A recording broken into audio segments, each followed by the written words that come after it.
Nous allons découvrir à présent le principe de bloc ancré dans InDesign. Pour cela, nous allons ouvrir un document situé dans le dossier Le texte. Nous allons choisir Gestion de texte 12. Voilà notre document. Nous avons ici un certain nombre de blocs contenant une date. Notre objectif est d'intégrer ce bloc date dans le bloc titre qui est ici, de l'imbriquer. Nous allons pour ce faire zoomer ici. Voilà.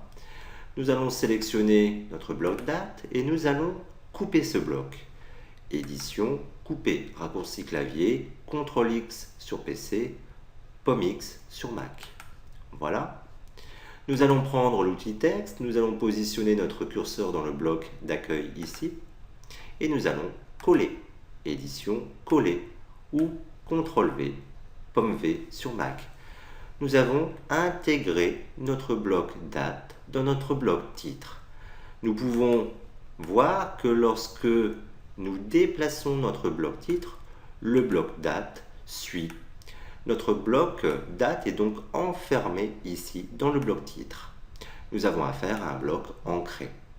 Nous allons répéter donc cette action ici par les raccourcis clavier. Voilà. Voilà. Et nous allons prendre celui-ci également, le couper et le coller ici. Si nous désirons déplacer notre bloc ancré dans le bloc d'accueil, nous constatons que nous sommes contraints. Nous ne pouvons pas, par exemple, décider de le positionner à droite. En effet, pour tout positionnement précis d'un bloc ancré dans un bloc d'accueil, il existe des options de positionnement de bloc ancré.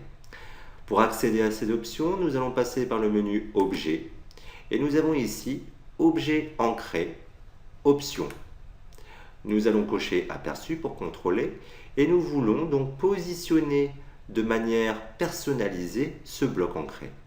Pour cela, nous allons demander au logiciel donc une position personnalisée et nous avons à notre disposition ici une série de commandes qui nous permettront par exemple donc de décider de la position verticale ou de la position horizontale de notre bloc par rapport au bloc d'accueil. Nous allons annuler cette opération.